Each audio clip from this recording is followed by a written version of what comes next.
Bonjour à vous les cinéphiles et bienvenue dans cette critique un petit peu à la rage de Malcolm and Mary, un film disponible sur Netflix qui est sorti il y a quelques jours, que j'ai vu lors de sa sortie, le jour de sa sortie, et qui m'a fait un petit peu travailler. Je suis toujours en train de me poser un peu des questions sur le film. Ce qui est marrant, c'est que après j'ai vu évidemment plein d'avis différents sur les réseaux sociaux, et ça a l'air d'être un film qui divise énormément, et en plus chacun a l'air d'y trouver des trucs différents dans le film, ce qui rend le film un petit peu méta quand on rentre dedans. On va y aller par étapes. Donc c'est un film qui est interprété donc par Zendaya et John David Washington, donc le fils de Denzel Washington, mais je pense qu'il faudra arrêter de le dire au bout d'un moment parce que le monsieur commence quand même à se faire un petit nom. Je sais qu'il y en a qui vont pas l'aimer, mais voilà quoi. Je veux dire, il commence quand même à tourner dans plusieurs films et c'est un nom qu'on commence à voir. Il est réalisé par Sam Levinson, qui lui aussi est le fils d'un célèbre réalisateur, donc on peut dire que c'est un film de fils. Bref, un film de bête, enfin tout le monde est fils de quelqu'un, vous me direz. Bref. Un film donc qui a été tourné de manière très minimaliste. Hein. Je rappelle qu'il a été tourné pendant la quarantaine, en respectant totalement les codes, presque de manière secrète. C'est pour ça qu'il n'y a que 2 acteurs dans tout le film, pour une fois. Et il y a un côté théâtral, puisqu'on retrouve les 3 unités, unité de temps, unité de lieu et unité d'action. Donc, un seul lieu, un seul temps, une nuit, et l'unité d'action, quelque chose d'assez simple, un couple qui s'engueule. En gros, pour être simple, un couple qui s'engueule, pardon. Le film est passé dans quelques festivals, d'après ce que j'ai compris, donc il a eu le temps de se faire un petit nom, et hop, il est arrivé sur Netflix. J'ai entendu dire qu'aux États-Unis, la critique n'aime pas beaucoup le film, tout simplement parce que le film critique la critique. D'accord ? On va aller un petit peu par étapes dans tout ça. Donc, le film est en noir et blanc. Ça donne du style, c'est stylé, machin, truc, bidule, wouh. Et on a donc un couple dans cette maison qui discute, qui au début c'est plutôt une soirée positive, qui discutent, et ça va partir en cacahuète, ils vont commencer à s'engueuler. Et là on a une espèce de schéma qui va se répéter tout le long du film, où on a un qui donne son désaccord, l'un des deux, l'autre qui peut soit répondre, ou alors au contraire laisser passer la tempête, mais ce que je veux dire c'est qu'il est sur la défensive. Ensuite c'est l'autre qui va être sur l'offensive, et ensuite il y a un moment de calme où les deux sont un peu en train de se rafistoler. Donc on a ces 3 phases qui s'entremêlent comme ça et qui reviennent tout le long du film. Une des choses que je trouve très réussie dans le film, c'est qu'en fait, cette engueulade, certes, elle est peut-être pas, spécialement hollywoodienne, spécialement cinématographique, on va dire, mais par contre, elle me paraît hyper réaliste. Hyper réaliste, pas forcément intelligente, mais hyper réaliste dans les trucs qu'on a dans la vie de tous les jours. C'est le genre de truc que je pense on a tous croisé, hélas, on a envie de dire, quand on voit le niveau un peu de la discussion à ce niveau-là. Voilà pour tout ce qui est du scénario, à peu de choses près. Parce que, par exemple, le personnage donc, de John David Washington, c'est un réalisateur dans le film, qui a réalisé un film, au début du film, il rentre de la première, et ça a été un succès énorme. Et à un moment donné, il se fâche parce qu'il a reçu une critique positive, donc on dit que son film est un chef-d'œuvre, mais il est mal analysé, et là le film part dans certains trucs. Alors le but c'est pas trop de spoiler le film, c'est un peu compliqué de parler de ce film sans ça.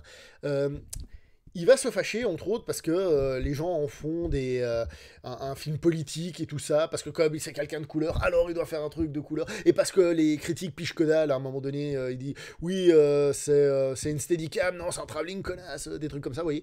Bref, il y a toute une critique, en fait, du milieu de la critique, et le film dit clairement, par A plus B, tous les films n'ont pas à avoir un message, tous les films n'ont pas forcément à avoir un sujet politique, certains films sont juste là pour le ressenti, pour l'énergie qui dégage, etc. etc.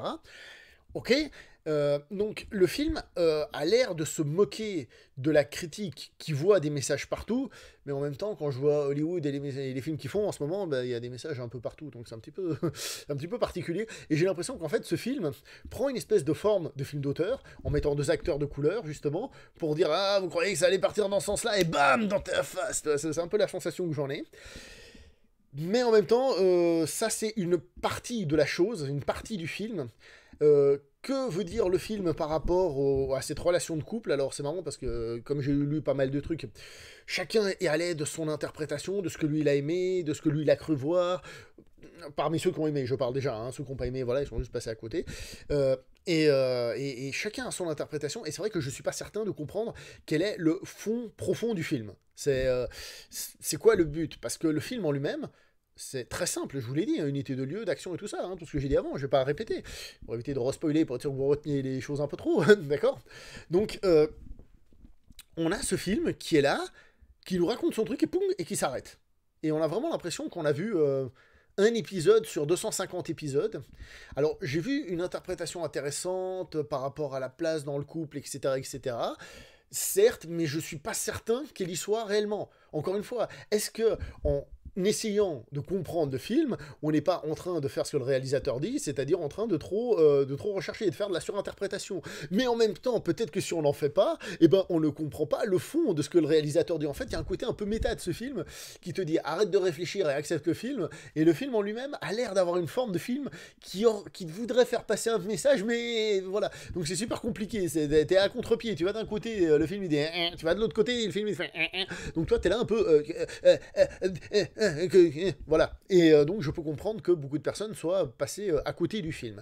Au niveau des acteurs, Zendaya, donc je rappelle, celle qui fait MJ, la vraie MJ hein, du MCU, franchement, dans ce film, elle est très bien. Elle interprète superbement bien son personnage.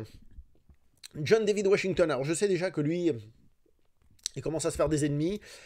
Peut-être aussi le fait que ce soit un fils d'eux, justement, ça peut ne pas aider. Hein. Ça l'aide à faire des films, mais je veux dire, à être jugé un peu en mode nanana. Le fait qu'il ait été dans Tenet, et puis qu'il y en a qui disent que tout ce qui est dans Tenet est mauvais, ça peut ne pas aider. Personnellement, je trouve que c'est un acteur qui est bon, qui a en tout cas une présence, qui a une gueule qui passe à l'écran. Après, c'est le fils de son père, quand même. Qui passe à l'écran et tout.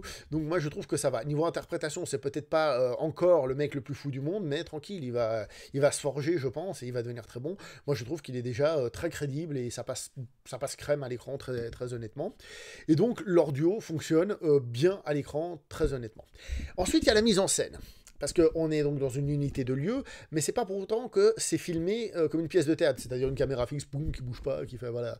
Non, non, la caméra au contraire, elle est en règle générale plutôt dynamique. Alors évidemment, en fonction des scènes et des plans, tout ça, oui ou non, des fois c'est justement un plan fixe pour montrer un décalage, mais ce que je veux dire, c'est qu'on a des travelling, ou à moins que ce soit une steadicam, justement, je sais pas. En tout cas, on a des mouvements de caméra, on a des trucs et des machins, on a une mise en scène qui est d'ailleurs très millimétrée, très carrée. Il paraît que c'était déjà le cas dans le film précédent du réalisateur que je n'ai pas vu, donc qui est très millimétré comme ça. Il y a un moment, par exemple, le personnage de, j'allais dire Denzel, John David Washington est en train de manger, il est face à un miroir, il mange, il y a le miroir en face, le miroir est flou, lui il est en train de manger. Après il y a le personnage de Zendaya qui revient, et quand elle revient, alors on a un point de vue sur elle, mais il n'y a pas le reflet dans le miroir, blablabla. Est-ce qu'il y a des interprétations à avoir là-dedans? C'est fort probable, mais encore une fois, comme je vous ai dit tout à l'heure, le film, il te dit de ne pas interpréter. Mais peut-être qu'il te dit pas de pas interpréter ce film. Enfin bref, en tout cas peut-être pas politiquement. Bref, honnêtement, c'est un film duquel je ressors en me disant j'aimerais bien interpréter et dire plein de trucs, mais en même temps, le film me dit de pas le faire. Je suis donc bloqué.